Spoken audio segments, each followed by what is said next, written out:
पंतप्रधान नरेंद्र मोदी आज बिहार आणि पश्चिम बंगालच्या दौऱ्यावर गया आणि पूर्णिमामध्ये करणार प्रचार रॅली। मिशन 400 पारसाठी भाजप नेत्यांनी कंबर कसली। जम्मू काश्मीर, उत्तराखंड आणि मध्य प्रदेशमध्ये अमित शहा रॅली करणार, तर तामिळनाडूमध्ये जेपी नड्डा आणि राजनाथ सिंग प्रचार करतील। छिंदवाडामध्ये आज केंद्रीय मंत्री अमित शहांचा रोड शो।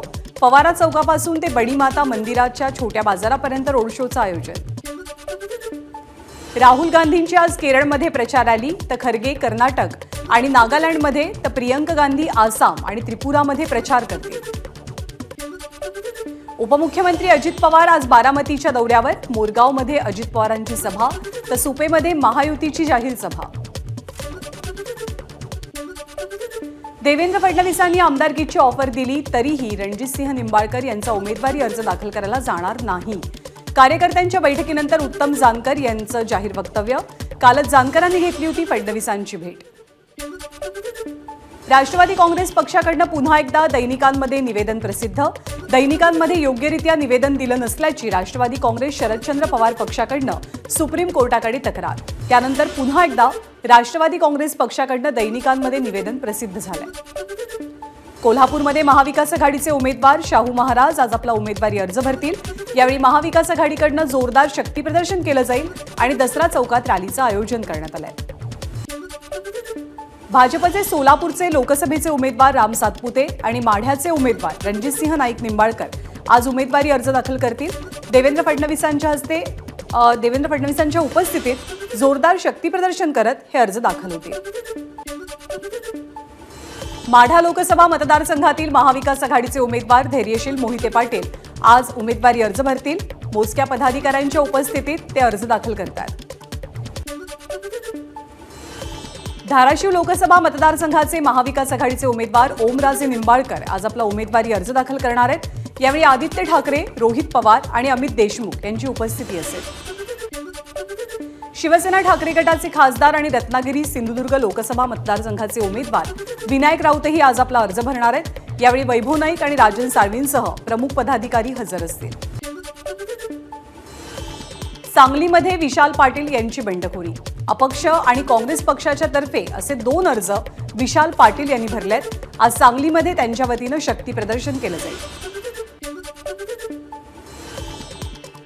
आज मुंबई भाजपच्या महत्त्वाच्या बैठका। मुंबई भाजपच्या विविध आघाड्यांची एक बैठक, तर संघटनेच्या पदाधिकाऱ्यांची एक स्वतंत्र बैठक घेतली जाईल। मुंबई भाजप अध्यक्ष आशिष शेलारांसह मुंबईतले लोकप्रतिनिधी बैठकीला हजर असतील। लोकसभा निवडणुकीच्या पार्श्वभूमीवर जळगावमध्ये महायुतीचा मेळावा। मंत्री गिरीश महाजन, गुलाबराव पाटील आणि अनिल पाटील या सभेला संबोधित करतील। महायुतीचे उमेदवार सुनील मेंढेंच्या प्रचारासाठी उपमुख्यमंत्री देवेंद्र फडणवीस गोंदिया जिल्हा दौऱ्यावर। शहरातील जुन्या टीबी हॉस्पिटलच्या ग्राउंडवरती फडणवीसांची सभा। भंडारा गोंदियातील महायुतीचे उमेदवार सुनील मेंढेंच्या प्रचारासाठी महाजनपथ रॅली। भाजपचे प्रदेशाध्यक्ष चंद्रशेखर बावनकुळेंसह इतर पदाधिकारी आणि कार्यकर्त्यांचा रॅलीमध्ये सहभाग। सलमान खानच्या घराबाहेरील गोळीबार प्रकरणातील आरोपींना अटक करण्यात क्राईम ब्रांचला यश। या दोनही आरोपींना गुजरातच्या भुजमधनं ताब्यात घेतलं गेलं। विकी गुप्ता आणि सागर पाल अशी या दोघांची नावं आहेत।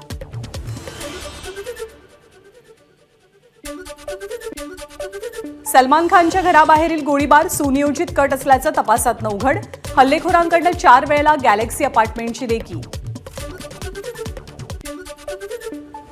सलमान खानच्या घराबाहेरील गोळीबार प्रकरणातले आरोपी पनवेलमध्ये वास्तव्याला होते। पनवेलच्या हरिग्राम गावातील राधाकृष्ण अपार्टमेंटमध्ये हे आरोपी राहत असल्याची माहिती। 18 एप्रिलला बारामती लोकसभेच्या महायुतीच्या उमेदवार सुनेत्रा पवार आपला अर्ज भरतील। यावेळी मुख्यमंत्री एकनाथ शिंदे, उपमुख्यमंत्री देवेंद्र फडणवीस आणि अजित पवार यांची उपस्थिती असेल। आमदार प्रकाश आवाडेंची मनधरणी करण्यासाठी मुख्यमंत्र्यांनी जी तत्परता दाखवली, ती तत्परता शेतकऱ्यांना 100 रुपये देण्यासाठी दाखवली असती तर त्यांच्या उमेदवाराविरोधात निवडणूक लढवण्याची आपण हिंमत केली नसती। राजू शेट्टींची प्रतिक्रिया। देशहितासाठी मोदींची शक्ती कमी करण्याची गरज, पवारांचं साताऱ्यामध्ये वक्तव्य। देशातली जनता मोदींच्या विरोधात असल्याचा पवारांचा दावा। मोदींची गॅरंटी बेभरवशाची, प्रकाश आंबेडकरांचा पंतप्रधान मोदींवरती निशाणा। मोदींनी सत्ता काळात आश्वासनांची पूर्तता केली नाही. अकोल्यामधल्या राजेंद्र गावामध्ये प्रचार सभेदरम्यान प्रकाश आंबेडकरांचं वक्तव्य. उद्धव ठाकरेंनी क्रिकेट खेळणाऱ्या खेळाडूंच्या देशप्रेमाचा अपमान केला. खेळाडूंचा अपमान करण्याचा अधिकार तुम्हाला दिला कोणी? उद्धव ठाकरेंच्या अमित शहांवरच्या टीकेनंतर श्रीकांत भारतीय यांचा ठाकरेंना सवाल. अडचण होत असल्यास उमेदवारी मागे घेण्याची तयारी, मात्र शेतकऱ्याचा मुलगा खासदार नको हे मित्रपक्षानं स्पष्ट करावं. चंद्रहार पाटील यांचा काँग्रेसवरती निशाणा. खासदार झालो तर अभिमान वाटेल, असंच काम करेल, नारायण राणेंचं आश्वासन. मोदींची प्रतिमा स्वच्छ, देशामध्ये अनेक महापुरुष झाले, पंतप्रधान मोदी सुद्धा महान आहेत, नारायण राणेंचं वक्तव्य. रत्नागिरी सिंधुदुर्ग मतदारसंघासाठी महायुतीचा उमेदवार घोषित होण्यापूर्वीच नारायण राणेंना निवडून देण्याचं मंत्री दीपक केसरकरांचं नागरिकांना आवाहन. त्यामुळे नारायण राणे संभाव्य उमेदवार असतील या चर्चांना जोर. विनायक राऊतांचं डिपॉझिट आपल्याला जप्त करायचंय, किमान 2.5 लाख मतांनी आपल्याला विजय अपेक्षित, केंद्रीय मंत्री राणेंचं वक्तव्य. रावेर मतदारसंघात महाविकास आघाडीकडनं माजी आमदार संतोष चौधरींच्या ऐवजी श्रीराम पाटील यांना उमेदवारी, त्यामुळे चौधरी यांचा बंड करण्याचा इशारा. 24 तारखेला उमेदवारी अर्जही दाखल करणार. राजस्थानमधील बसपाचे जसवंत सिंग आणि मनोज कुमार राठोडांचा शिवसेनेत प्रवेश. मुख्यमंत्री एकनाथ शिंदेंच्या उपस्थितीत पक्षप्रवेश. भिवंडी लोकसभा मतदारसंघात मनसेच्या पाठिंब्यामुळे आगामी निवडणुकीत चित्र बदलेल. महायुतीचे उमेदवार कपिल पाटील यांना विश्वास. 400 पार करण्यासाठी कचरा कशाला गोळा करताय? ठाकरे गटाचे नेते भास्कर जाधवांचा भाजपला सवाल.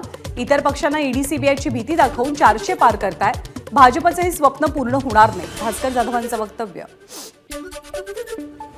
बारामतीच्या लाटे गावात शेतकऱ्याची आत्महत्या. कर्जत जामखेडचे आमदार रोहित पवारांचे वडील राजेंद्र पवारांनी घेतली लाटे कुटुंबियांची सांत्वनपर भेट.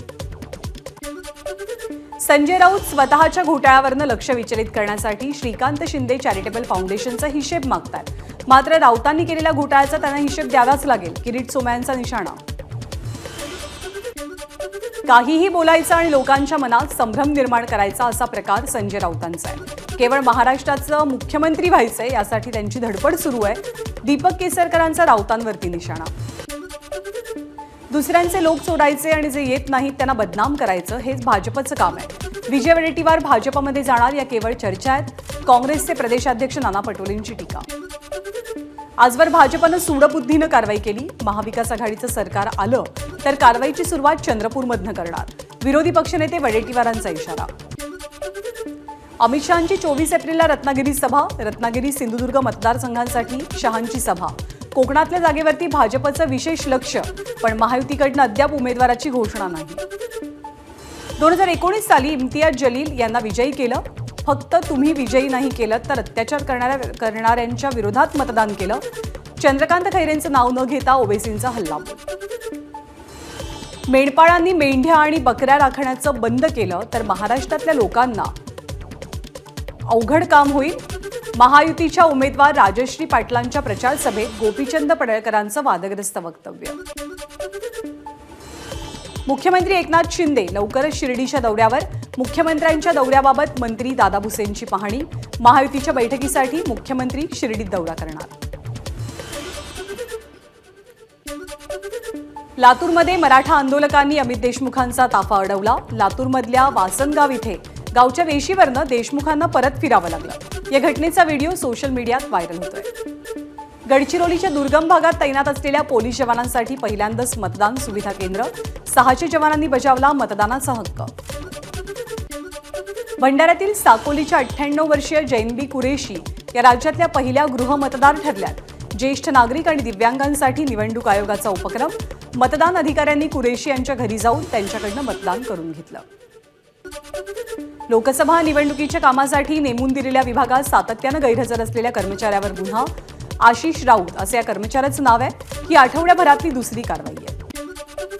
आरटी प्रवेश प्रक्रिया आजपासून सुरू. राज्यभरात 10 लाख जागांवरती प्रवेश दिले जातील. ऑनलाईन नोंदणीला सुरुवात. मुंबई विमानतळ 9 मेला 6 तास बंद असेल. मान्सूनच्या पार्श्वभूमीवर देखभालीसाठी निर्णय. सकाळी 11 ते संध्याकाळी 5 या कालावधीमध्ये मुंबई विमानतळावरच्या विमानसेवा पूर्णतः बंद असतील.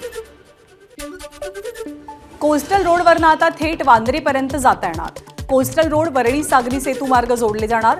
दोनही सागरी सेतू जोडण्यासाठी महत्त्वाचे असलेले गर्डर टाकण्याचं काम लवकरच हाती घेतलं जाईल। मध्य रेल्वेकडून उन्हाळी काळासाठी 92 विशेष मेल एक्सप्रेस फेऱ्या चालवण्याचा निर्णय। सीएसएमटी ते काशी, महू, गोरखपूर, आसनसोल आणि लोकमान्य टिळक टर्मिनस ते समस्तीपूर या मार्गावरती विशेष फेऱ्या धावतील। उन्हाळी सुट्टीसाठी प्रवाशांची एसटीला पसंती।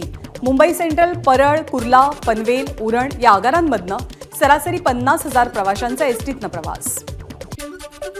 धारावी, वांद्रे आणि माहीममध्ये 18 आणि 19 तारखेला पाणी पुरवठा बंद असेल। जलवाहिनीच्या जोडणीच्या कामासाठी पाणी पुरवठा बंद राहणार असल्याची माहिती। छेडछाडीला कंटाळून 8वी शिकणाऱ्या विद्यार्थिनीची आत्महत्या। बीडच्या केसमधील औरंगपूर भागातली घटना। मुलीच्या वडिलांच्या तक्रारीवरून युसुफ वडगाव पोलिसात दोघांच्या विरोधात गुन्हा। 5वी मुलगीच झाल्यामुळे आईवडिलांनी केली 18 महिन्याच्या मुलीची हत्या। आईवडिलांना पोलिसांकडून अटक। निनावी पत्रानं केला पर्दाफाश। नुरानी जाहीद शेख आणि जाहीद सलामत शेख अशी आईवडिलांची नावं। कोकण रेल्वे मार्गावरच्या अलसुरे बोगद्यातील दुर्घटनेत 5 कामगारांपैकी एकाचा मृत्यू। अन्य दोघांची प्रकृती चिंताजनक। जखमी आणि मृत कामगारांना सर्वतोपरी मदत करण्याचं रेल्वेचं आश्वासन। नागपूरमध्ये एसटी बस आणि कुरिअर कंपनीच्या ट्रकचा भीषण अपघात। 5 जण जखमी। 14 मैल ते व्याहाळपेठ मार्गावरची दुर्घटना। वाशिमच्या पोहरादेवी इथे 5 लाख लिटरची पाण्याची टाकी कोसळली। या घटनेत सुदैवानं जीवितहानी नाही, मात्र 8 ते 10 घरांमध्ये पाणी शिरून मोठं नुकसान। महादेव बेटिंग ॲप प्रकरणी अभिनेता साहिल खानची आज पुन्हा एकदा चौकशी। यापूर्वी साहिल खान शनिवारी चौकशीला हजर राहिलेला। नवेगाव नागझिरा व्याघ्र प्रकल्पात सोडलेल्या वाघिणीची शोधमोहीम यशस्वी। बेपत्ता वाघिणीला पकडून जीपीएस ट्रॅकर लावून निसर्गमुक्त केलं। व्याघ्र प्रकल्पामध्ये आणल्यानंतर 3च दिवसात ही वाघीण बेपत्ता झालेली। वाशिम जिल्ह्यात पुन्हा एकदा अवकाळी पावसाची हजेरी। कारंजा आणि मानोरा तालुक्यातील काही भागांमध्ये जोरदार पाऊस। रत्नागिरीमध्ये वादळी वाऱ्यासह जोरदार पाऊस। पावसामुळे बागायतदार शेतकऱ्यांची चिंता वाढली, तर वातावरणात गारवा निर्माण झाल्यानं नागरिकांना दिलासा। अकोल्यामध्ये पुन्हा एकदा अवकाळी पाऊस। 3 ते 4 दिवसांपूर्वी झालेल्या पावसामुळे शेतकऱ्यांचं मोठं नुकसान। आता झालेल्या पावसामुळेही शेती पिकाला फटका बसण्याची शक्यता। अमरावतीमध्येही अवकाळी पाऊस। उन्हापासून त्रस्त असलेल्या नागरिकांना काही अंशी दिलासा। उत्तर पुणे जिल्ह्यातील ग्रामीण भागात अवकाळी पाऊस। खेड तालुक्यातल्या दावडी, निमगाव, चिंचोशी, शेल पिंपळगाव या परिसरात अवकाळी पावसाची हजेरी। पावसामुळे उकाड्यापासून काही अंशी दिलासा। रायगडमधल्या माणगाव तालुक्यातही अवकाळी पावसाची हजेरी। पावसामुळे आंबा पिकाचं मोठं नुकसान। आंबा उत्पादक चिंतेत। 25 वर्षांचा प्लॅन तयार। आतापर्यंतचा विकास फक्त ट्रेलर। आगामी काळात मोठी स्वप्न पूर्ण होणार। पंतप्रधान मोदींचा मुलाखतीतनं दावा। इलेक्ट्रल बॉन्ड्सचं मोदींकडनं समर्थन। निवडणुकांमध्ये सर्व पक्षांचा खर्च होतोच, पण कोणत्या पक्षाला किती पैसे मिळाले हे इलेक्ट्रल बॉन्ड्समुळे कळलं, मोदींचं वक्तव्य। ईडीच्या केसेसपैकी केवळ 3% केसेस राजकीय नेत्यांवर। विशेष मुलाखतीत ईडीचं पंतप्रधान मोदींकडनं समर्थन। एका झटक्यात गरिबी हटव असं म्हणणाऱ्यांकडे 5-6 दशकं सत्ता होती, तरी ते गरिबी काही हटवू शकले नाहीत। पंतप्रधान मोदींचा राहुल गांधींवर हल्लाबोल। इलेक्ट्रल बॉन्ड्सबाबत पकडले गेलो म्हणून आता मुलाखती देतात। राहुल गांधींची मोदींवर टीका। ओडिशामधल्या जयपूरमध्ये भीषण अपघात। उड्डाणपुलावरनं बस खाली कोसळून 5 जणांचा मृत्यू, तर अनेक जण जखमी। रामनवमीच्या पार्श्वभूमीवर अयोध्येमध्ये आकर्षक सजावट। फुलं आणि लाइटिंगचा संपूर्ण परिसरात लखलखाट। इराणच्या मिसाईल हल्ल्याला उत्तर दिलं जाईल। इस्रायलच्या लष्कर प्रमुखांचा थेट इशारा। एबीपी माझा, उघडा डोळे बघा नीट।